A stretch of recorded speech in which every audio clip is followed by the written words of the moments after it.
Hello, I'm Carlos Velez. Welcome to TCN 4211 Telecommunication Networks. And today we're going to talk about VPNs and problems associated with their performance. In the first section we have telecommunication network, network evolution, network components, and network benefits. Telecommunication networks are electronic systems of links and switches and the controls that govern their operation that allow data transfer and exchange among multiple users. In the history of network evolution, three different forces have consistently driven the architecture and evolution of telecommunications networks: traffic growth, development of new services, and advances in technology. These forces are not independent of each other, but each shape the evolution in a different way. In its most fundamental form, a telecommunication system includes a transmitter to take information and convert it to a signal, a transmission medium to carry the signal, and a receiver to take the signal and convert it back to a usable information. This applies to any communication system, whether it uses computers or not. Telecommunication facilities share information over large distances. Businesses use telecommunications to expand and grow their networks. It allows businesses to communicate effectively with customers and deliver high standards of customer service. Telecommunication is also a key element in teamwork, allowing employees to collaborate easily from wherever they are located. In this section, we have specialized network devices, encryption devices such as firewalls and VPN concentrators. Encryption devices scramble data from a transmitter that can only be unscrambled by a receiver, safeguarding any sensitive information from unauthorized access. Firewalls and VPN concentrators belong to this class. Firewalls can be integrated in software and hardware. They are used to prevent unauthorized access to private data.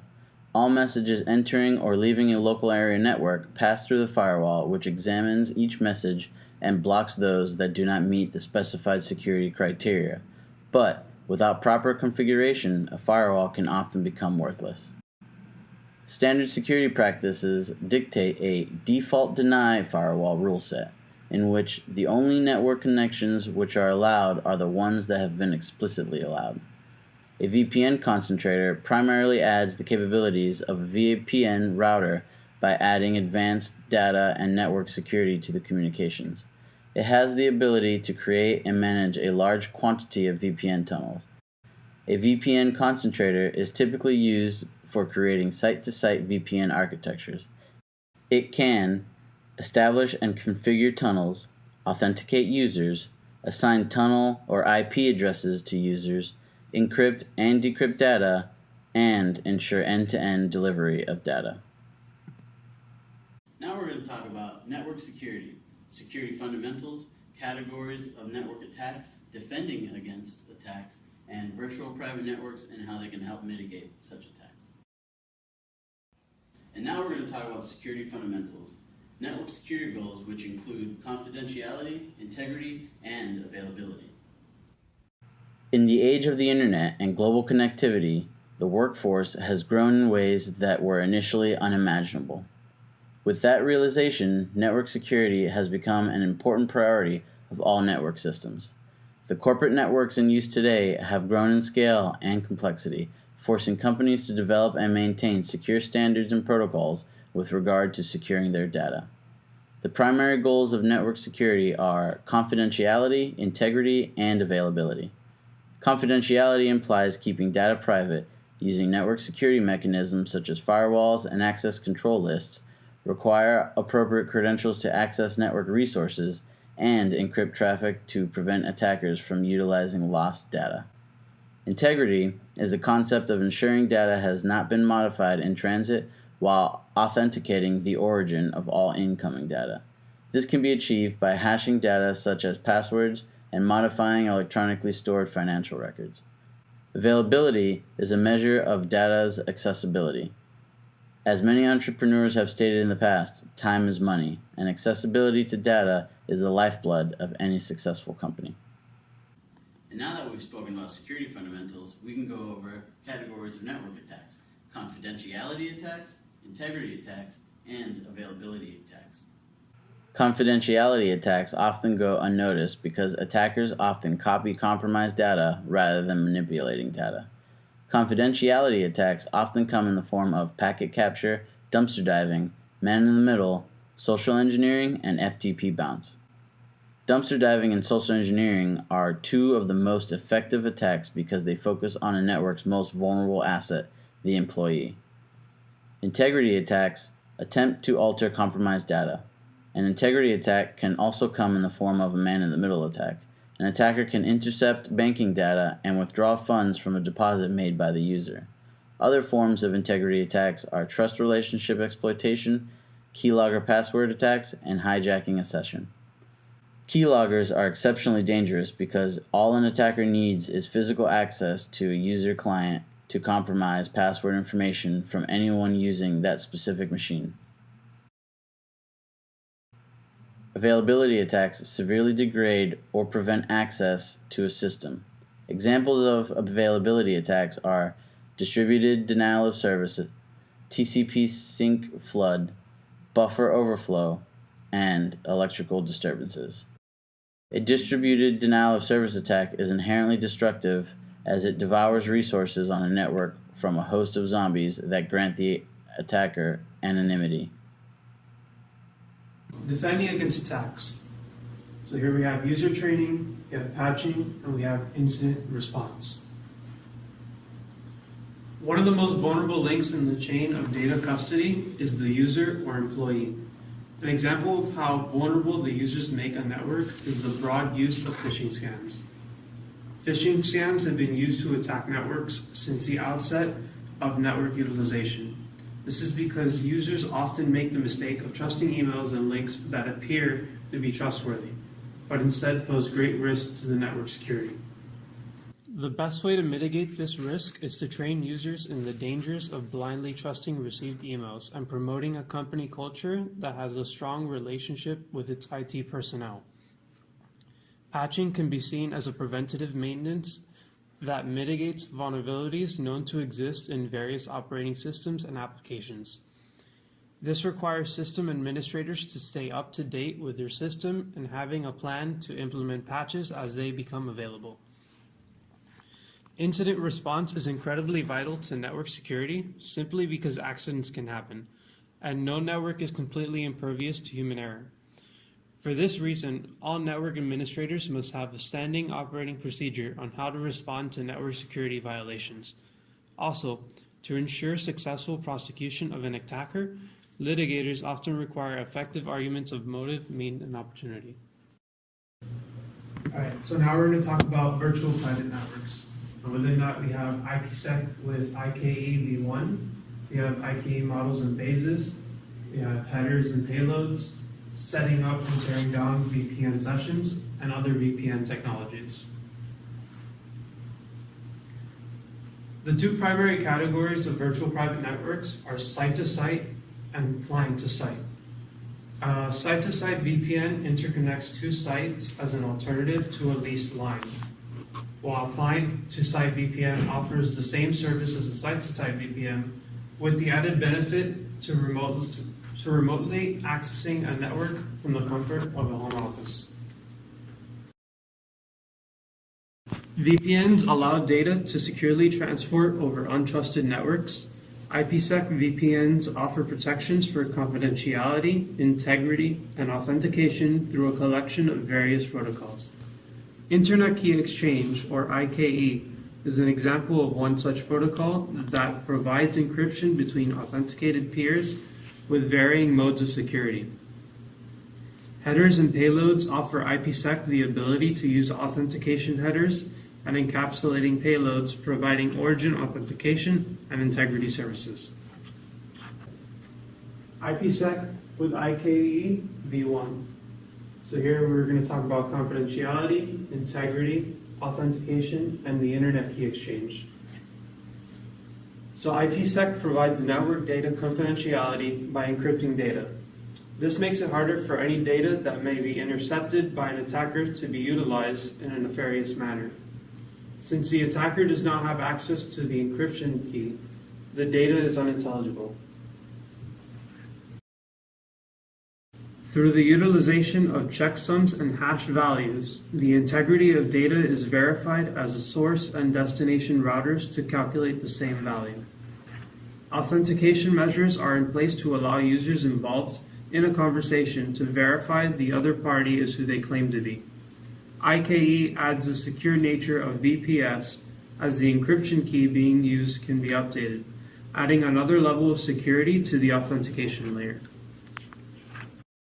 Alright, so now I'm going to talk about the three major modes of the Internet Key Exchange. We have main mode, we have aggressive mode, and we have quick mode. So the Internet Key Exchange provides three options for secure communication between peers. Main mode is made up of an initiator and a responder. The initiator makes a proposal to the responder that in turn responds to the initiator with a shared secret key, which can then set up a secure connection that is used to negotiate an IPsec connection. Aggressive mode is more like a three-way handshake that sets up a secure connection with only three packets. The first is sent by the initiator, containing security association information. The responder then sends the next packet with the session security parameters. And finally, the initiator finalizes the authentication via an Internet Security Association and Key Management Protocol. Quick mode negotiates the security association for the IPsec session within the parameters of the Internet Security Association and Key Management Protocol session. Alright, so now we're going to talk about headers and payloads and the two modes associated with them. So we have transport mode and we have tunnel mode. Authentication headers and encapsulating security payloads offer IPsec virtual private networks the added benefit of origin authentication and integrity services. Both measures allow users to ensure their conversation is the party that they claim to be. Authentication headers are used sparingly due to its inability to encrypt data. For this reason, encapsulating security payloads are used heavily because it can encrypt the original packet. Authentication headers and encapsulating security payloads both operate in two modes, transport mode and tunnel mode. Transport mode is less secure as it uses a packet's original IP header. This measure is important, however, if a network cannot handle the increased packet size. This method is used in client-to-site VPNs that terminate at a VPN termination device. Tunnel mode encapsulates an entire packet with a new header. This mode is used more often in a site-to-site VPN where two VPN termination devices are being used, resulting in both source and destination IP address encapsulation.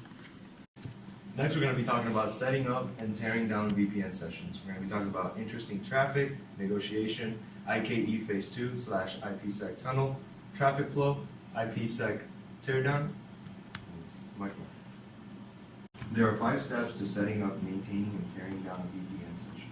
The first PC and router initiates the creation of an IPsec tunnel with an interesting traffic classification. Then the initiating and receiving router form an IKE-based tunnel as they negotiate the Security Association, also known as the Internet Security Association, and the Key Management Protocol. Setting up an IPsec tunnel is the next step. This is done within the protection of IKE Phase 1 tunnel. Now that a secure connection is made, interesting traffic can freely flow between routers and PCs. After a set time has gone by without interesting traffic flow, the connection is torn down and the IPsec Security Association is deleted, ending the VPN session. Next, we're going to be talking about other VPN technologies, SSL, TLS, L2TP, L2F, and PPTP.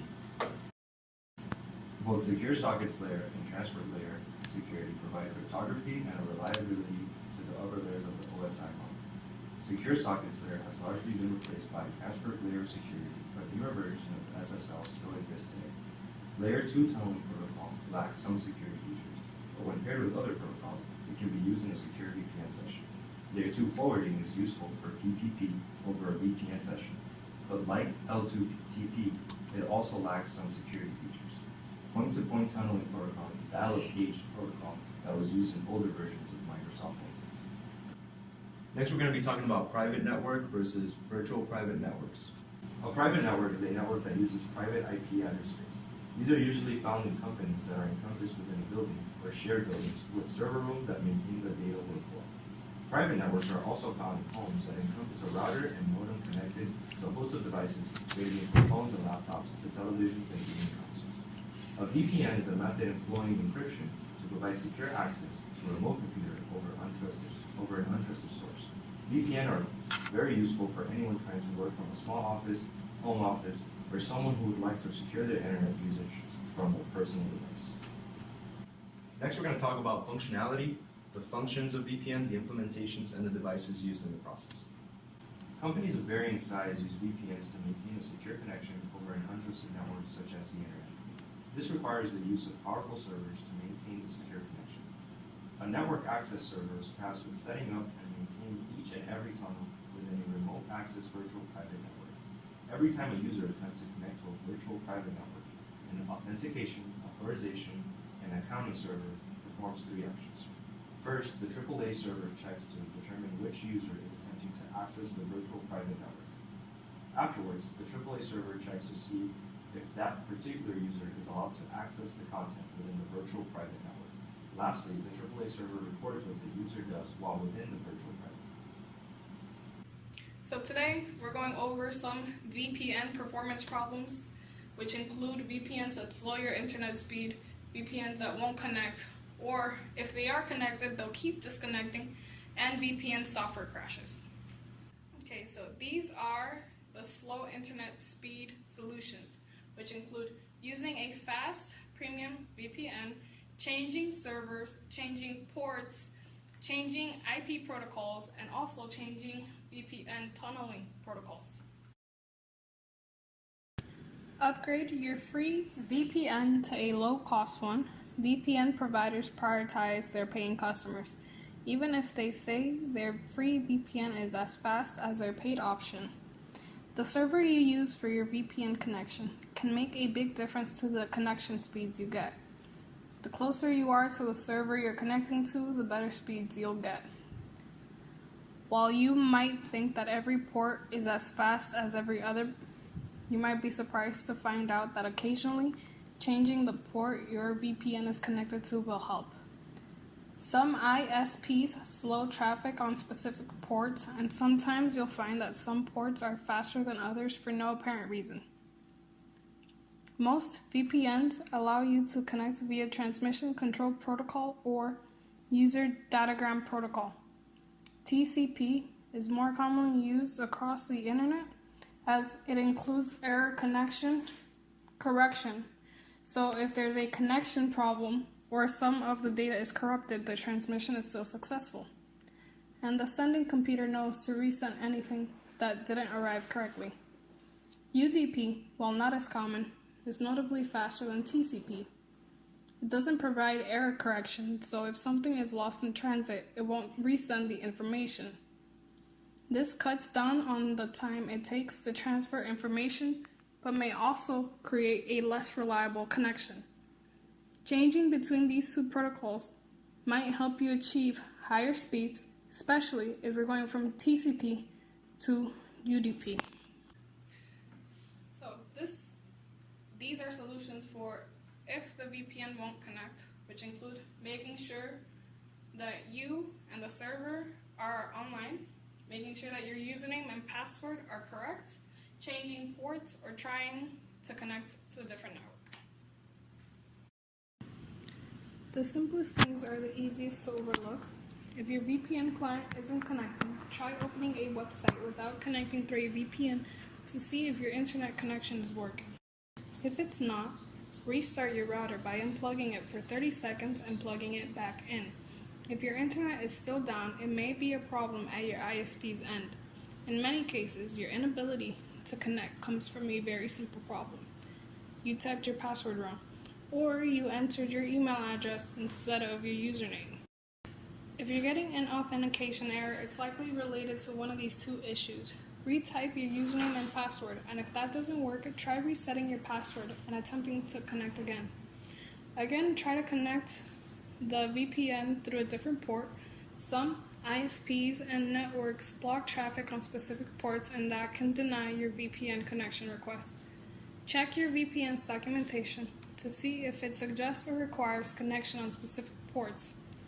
Sometimes the problem isn't with you, it's with the VPN.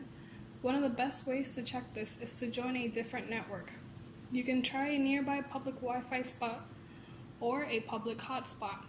If you find that you can connect on the other network, you'll know that it's something about your own that's causing the problem. Check your Wi-Fi and internet settings to see if you can find what's keeping you from signing in.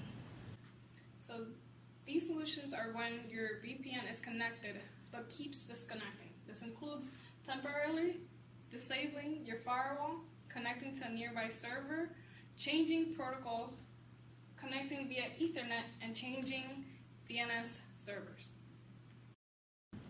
While firewalls are important security measures, they can also cause some problems with VPNs. They'll likely slow down your connection, and if it gets slow enough, the VPN connection may simply shut down. Sometimes the problem that causes you to disconnect isn't with you, but with your VPN provider. If a server isn't behaving normally, you might be disconnected. Try connecting to another server, preferably one close by, to see if you get a better connection. Sometimes certain VPN protocols will have difficulty keeping a strong connection. If you're using OpenVPN, try connecting over L2TP/IPsec. You could also try BPTP, though that's less ideal. Again, we recommend sticking with OpenVPN whenever you can because it's the most secure of these three common connection protocols. If you can only use your VPN on L2TP, that's not a big issue, but when at all possible, use OpenVPN. Changing from UDP to TCP or vice versa can also help. While it's not common, it's possible that something at the router level of your network could be causing connection difficulties that will kick you off of the VPN. Plugging directly into the cable jack with an Ethernet cable may solve the problem. The issues often lie in a situation called double net, which can happen when you have one router behind another. This can happen if you have different routers for different devices or another router connected to your ISP provided one. In short, you will need to enable bridge mode to make two routers work together. Occasionally, using a DNS server other than the default supplied by your VPN can help you stay connected. Many VPNs provide their own DNS services for additional privacy, but that can sometimes mess with your connection. Using other DNS servers might make you slightly more vulnerable to DNS leaks, but if you can't stay connected long enough to get anything done, that's probably a trade-off you're willing to make. These solutions are when the VPN software crashes. So first of all, you should make sure that you have the latest software version to avoid any issues. Close other apps, restart your computer, and this would be the last thing you could possibly do is to reinstall the VPN client. VPN providers work with developers to make sure that their software is as stable and effective as possible. If you're not running the most current version, you might have some stability issues. If at all possible, allow automatic updates to your VPN software. Dig into your VPN client settings to see if this is possible. If it's not, be sure to check for updates regularly. If you have a lot of other apps open, they can cause problems with your VPN clients, especially if you're using an older computer. Close anything that you don't need. Sometimes, turning it off and back on again actually does solve the problem. Restart your computer to make sure all updates have been applied and that erroneous processes have been killed off. If worse comes to worse, delete and reinstall your VPN client. So, in conclusion, we have talked about today telecommunication networks, all about VPNs, performance problems, and their possible solutions. Thank you.